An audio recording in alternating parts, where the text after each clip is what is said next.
Hola, seguimos junto a Muki Tenenbaum explorando a través de estos videos su filosofía, el desilusionismo y su teoría misálgica. Y en estos videos más largos que semana tras semana subimos al canal, tratando de analizar desde un punto de vista filosófico los acontecimientos a medida que se desarrollan. Estamos en diciembre ya del 2020, en plena pandemia de COVID-19 aún.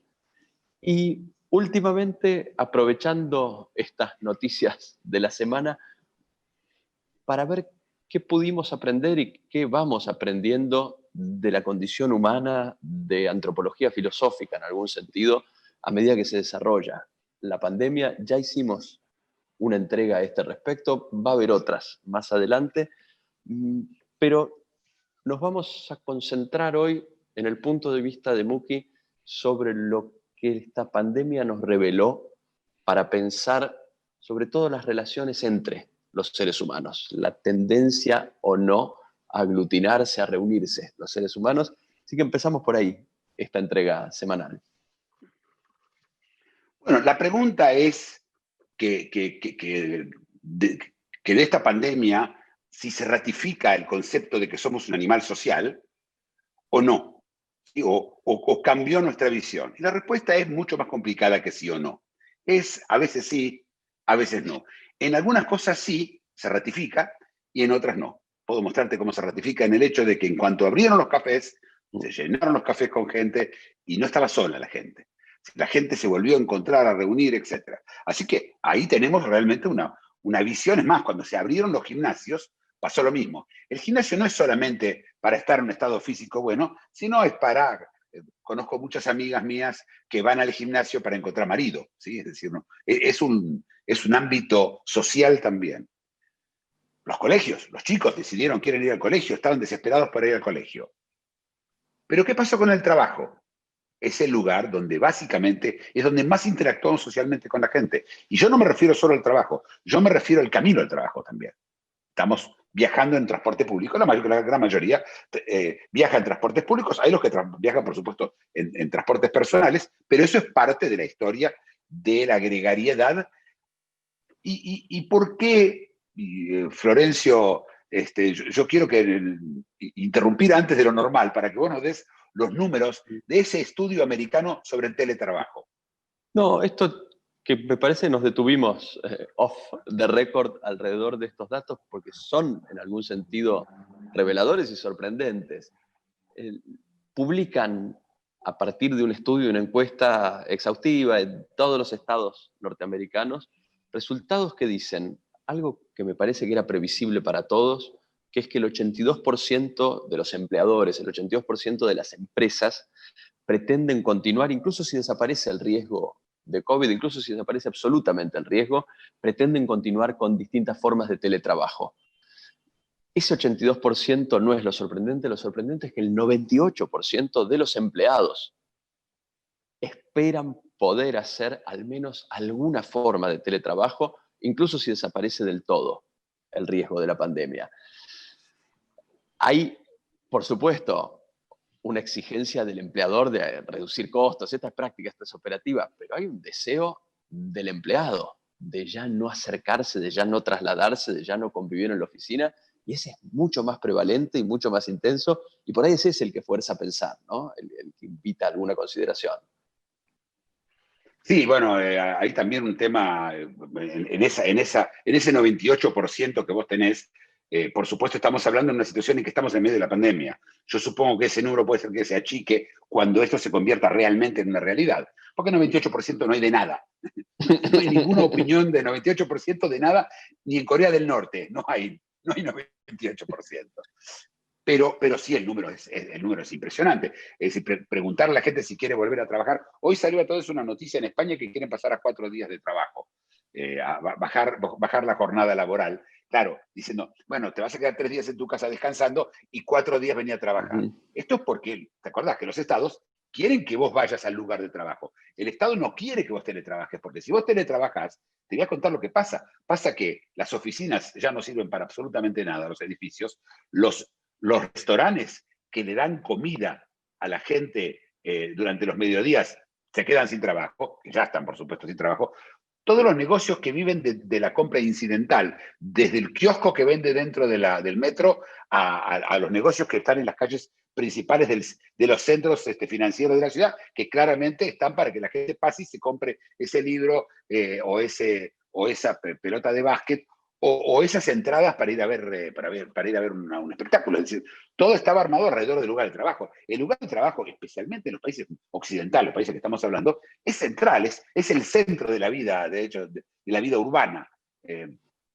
Y siempre lo fue. Y ahora se quedaría sin nada. Entonces yo veo en los estados este intento de España, es interesante, va a ser un intento de que bueno, por lo menos un poco justificar. La pregunta es cuándo un edificio se justifica, ¿sí? por 4 de los 7 días. ¿Y qué pasa si son 3? ¿Y qué pasa si son 2? Ya empiezan a justificarse y el gasto es muy, muy grande en una economía que además está en medio de recesión. Es decir, esto se pone más grave, es decir, las compañías tienen que tratar de ahorrar, pero esto no es un análisis económico. Yo te recuerdo que nuestro trabajo es un trabajo filosófico. Y la pregunta es, ¿por qué no pasó antes? ¿Por qué no pasó antes? Si el 98% de la gente quiere teletrabajar, y no es que el teletrabajo era algo que nunca vieron, no es que tenían que viajar a Marte para enterarse de esto. El teletrabajo es algo que ya existía, el software existe hace bastante tiempo. La isla de Bali es una isla donde está lleno de gente que vive teletrabajando. Hay incluso hoy Estonia y Croacia abrieron visas para teletrabajo, para gente que viene a teletrabajar y vive en sus países. Es decir, esto ya existe, ya estaba, y estaba antes de la pandemia. Y la respuesta es porque estaban sonambuleando, porque estaban cómodos. La palabra sería cómodo. Es decir, no ir a la oficina, todo el proceso ese ya estaba gastado casi, ¿sí? ya estaba decidido, no tenía que decidir deshacerlo. Y recordemos que toda la idea de la misalgia, de la huida del sufrimiento, del cual hablamos permanentemente en el desilusionismo, está basado, es decir, la estrategia más común es la del sonambulismo, es la de no sentir. Si yo duermo, no sufro, bueno, a menos que tenga una pesadilla, y si yo estoy sonambuleando, a menos que tenga una pesadilla de los sonambuleos, ¿sí? Alguien me grita, pasa algo, etc., yo no voy a sufrir. Y si hago todos los días lo mismo, no voy a sufrir. Pero vino la pandemia, rompió ese sonambulismo, nos obligó a teletrabajar. Y ahora la gente está trabajando y este es el nuevo sonambulismo. Este es el lugar ahora de confort. Y ese 98%, que el número es impresionante, habla de justamente que ese 98% no quiere que le cambien nada, está cómodo así. No quiere decir que esto es mejor que lo otro. Mira lo que te digo. Lo que pasa es que lo otro era lo extraño, antes de la pandemia. Teletrabajar era lo extraño, era lo nuevo, lo imaginado, y ahora lo imaginado es el lugar de trabajo. Y ahora uno tiene para el caso de distancia y dice, yo no quiero estar con ese señor que yo tenía al lado mío, que todo el tiempo hablaba por teléfono y decía cosas que no me gustaba, o gritaba, o dejaba la taza de café sin lavar. Las cosas que pasan en oficinas, ¿sí? Ni hablar de que competías con toda esa gente y tenías a tu jefe presentemente delante tuyo, ¿sí? Todo eso, y además, ahora viajar, ¿verdad? Porque antes se viajaba porque se sonambuleaba. Ahora, pensar, me voy a ir al metro, voy a subir, me voy a encerrar con gente a las cuales hoy le tengo miedo, ¿sí? Hoy el otro, ese que está conmigo en el transporte público, es una amenaza. Es cierto, después se van a dar la vacuna y ya no va a ser amenaza. No sé. Nosotros nos acostumbramos a que el otro se amenaza. Esa distancia social, estos 2 metros, son 2 metros y hay que volver a acercarse. Y yo no sé si nos vamos a volver a acercar. Algunos sí, otros no. Algunos un poco, algunos con gente determinada y otros con no. Alguien con el que vos tenés atracción sexual y querés tener algo, te vas a acercar. Pero los demás, ¿para qué? El beso con el que se saluda a la gente en muchos países de Europa y en América Latina, no sé si va a volver. Una cosa chica como esa, ¿sí? Es decir, las relaciones sociales ahora se hicieron las que me interesan. El café, el gimnasio, el club, sí. El lugar de trabajo, no. Yo estaba pensando incluso el otro día, digo, hay una realidad que habla en contra de lo que yo digo, y es la prisión. En la prisión, la gente, el castigo es estar solo, ¿sí? Es decir, ¿por qué vos quisieras compartir una prisión con criminales. Porque vos que te gustaría, ¿sí?, estar con alguien que además es probablemente violento, ¿por qué preferirías eso a estar solo? Y la respuesta es que no es selectivo. Estás obligado a estar solo. Acá no estás solo, acá estás solo determinadas horas, digamos que estás solo o con tu esposa o con tus hijos o con el grupo familiar, ¿sí?, si sos hombre y si sos mujer. Al revés, ¿sí?, o los dos juntos, y luego si querés te vas. Y luego si vas al café, al gimnasio, al lugar. Entonces lo que vos tenés ahí, Florencio, es una nueva realidad. ¿Qué opinas de lo que digo? Hay una parte de esto que me parece que tenés razón, que el cambio es simplemente que se cortó la inercia en la que veníamos, porque no es que ha habido fuera de la amenaza del virus, que es la que cortó la inercia, no es que ha habido un cambio tecnológico sustancial, pero sí es cierto que el cambio tecnológico, que ya estaba instalado tal vez desde hace años y en algunos casos décadas, por ahí permite, por primera vez en la historia, esta distinción que vos haces entre las interacciones que yo no tengo más remedio que hacer porque forman parte de la satisfacción de mis necesidades, ir a trabajar, pero también interactuar con aquellos con los que tengo que interactuar para realizar un trámite, interactuar con vendedores para adquirir los bienes básicos. Por ahí todas esas interacciones, o casi todas esas interacciones, la tecnología tiende a convertirlas en optativas. Queda otro conjunto depurado de interacciones que serían las placenteras, las vinculadas a la distracción. Con estas hay que ver qué ocurre, porque esas, aunque se las pueda sustituir técnicamente, puede ser que no haya deseo de sustitución. Yo creo que no es deseo. Acordate que el sufrimiento más común, el que todos sufrimos, es el miedo. Y en lo que estamos viviendo es un estado, ¿no?, la palabra precaución es una linda palabra para miedo, ¿sí? Estoy tomando precaución. No está, tenés un miedo bárbaro y estás tratando que no ocurra. Precauciones. ¿Sí? No hay precauciones. Entonces, yo me mantengo a 2 metros y yo veo la cara de la gente. ¿Sí? Están los que no les interesa nada, que no tienen ningún problema, se te acercan, por supuesto. Pero está la gran mayoría de la gente, o un grupo muy importante, ¿sabes? Sin entrar en números absolutos, una minoría lo suficientemente grande como para que sea disruptiva desde el punto de vista social. Y esa gente, ese grupo de gente, hay una presunción de culpabilidad. ¿Qué es el contagio posible de un asintomático? Es la presunción de culpabilidad. Vos presumís que esa persona está enferma. Si no, claramente, ¿no? Es decir, podría estar enferma. No, podría estar enferma. Es lo mismo. Al final, para evitar, es lo mismo. Vos no sabés quién de ellos. Pero aparte, la persona que te puede enfermar es tu hermano. Puede enfermarte tu hijo. Puede enfermarte cualquier otro. Este es el drama de gente que dice, y lo hemos escuchado nosotros, de gente que ha dicho, tal y tal no me puede, ¿cómo me va a contagiar mi primo? Lo conozco de chiquito. Es decir, esto lo hemos hablado. Pero ese estado se está perdiendo. Ahora te dicen, pero cuando te digan, ya está, ya se vacunaron.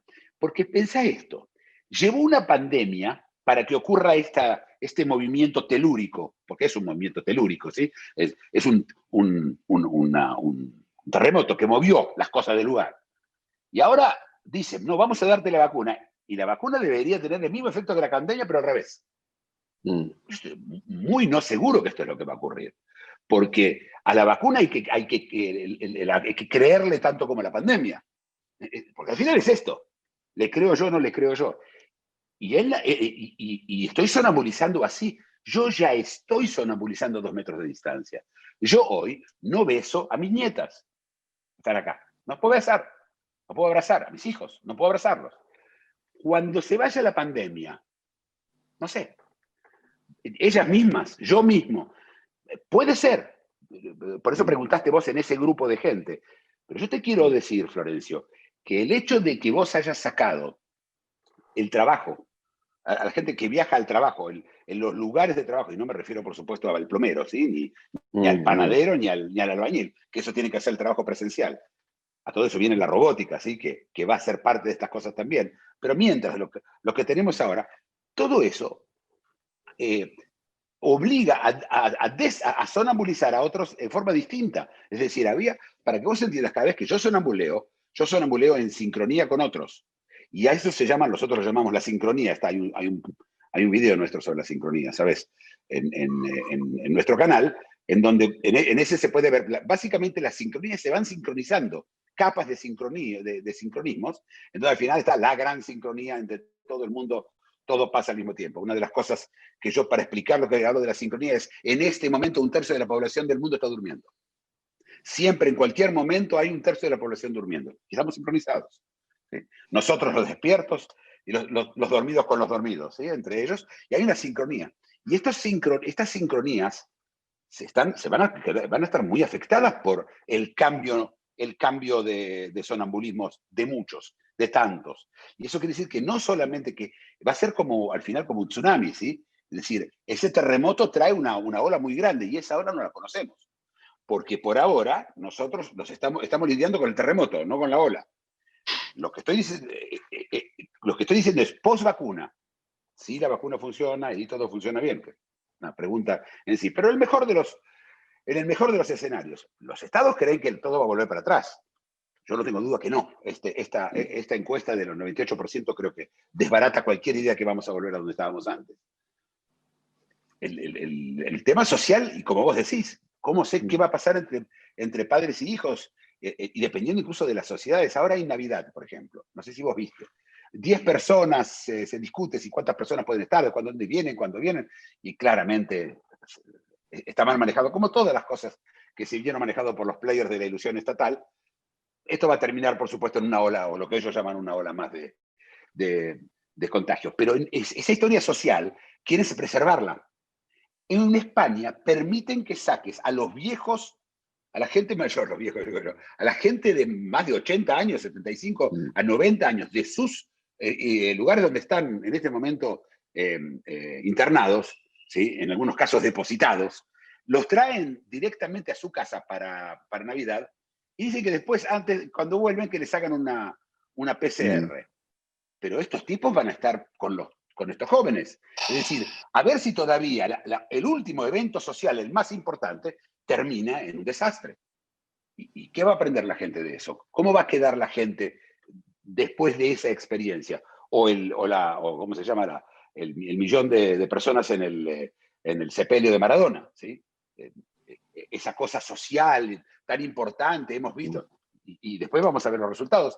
Pero no hablo de la parte práctica de los resultados, que por supuesto importan, sino desde el punto de vista desilusionista, ¿qué nos va a pasar después de este tipo de experiencias?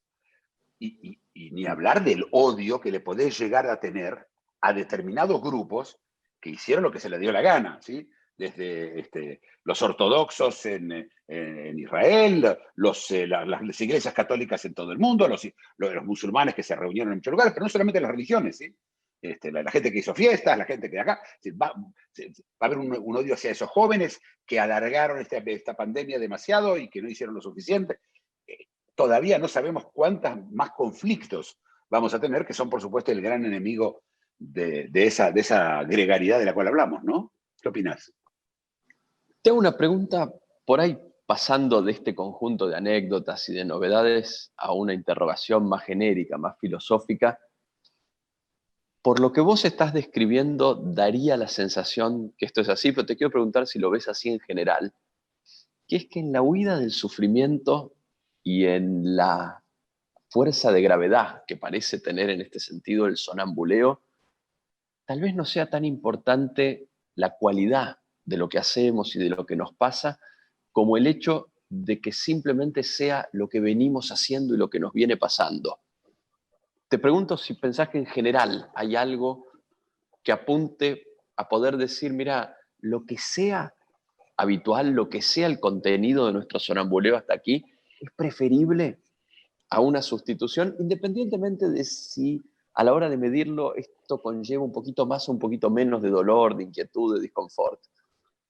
Bueno, hay un dicho popular que te contestaría: más vale malo conocido que bueno por conocer. Sí.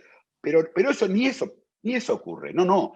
Si de mi explicación parecía que hay gente haciendo grandes elecciones porque esto es mejor y lo otro es peor, Entonces no transmitir lo que hay que decir, lo que el desilusionismo propone y lo que es obvio que está ocurriendo. No, no. Es el sonambulismo, es el apego, la fuerza de gravedad por esa inercia, esa red de hábitos que encadenados uno al lado del otro y sincronizados con los otros de las demás personas. Es eso lo que decide los cambios.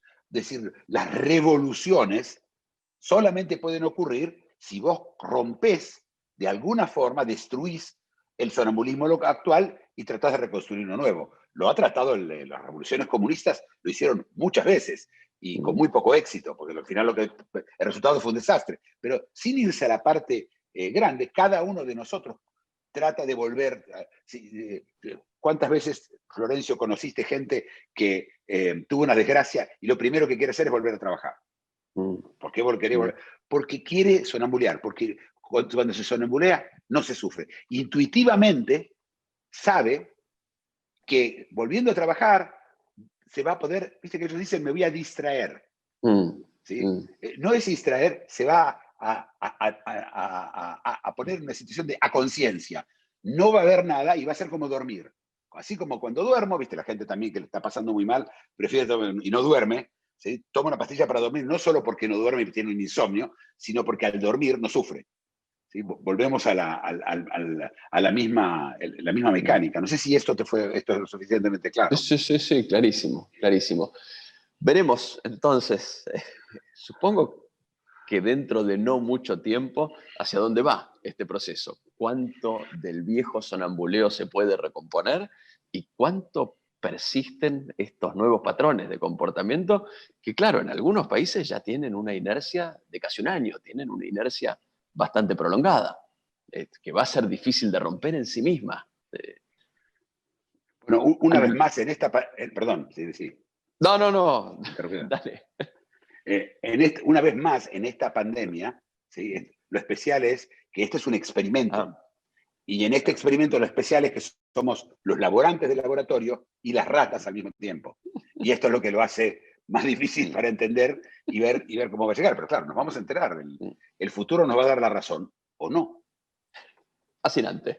Muy bien, continuaremos en próximos videos. Gracias. Hasta la próxima. Si te gustó el video, dale like y suscríbete.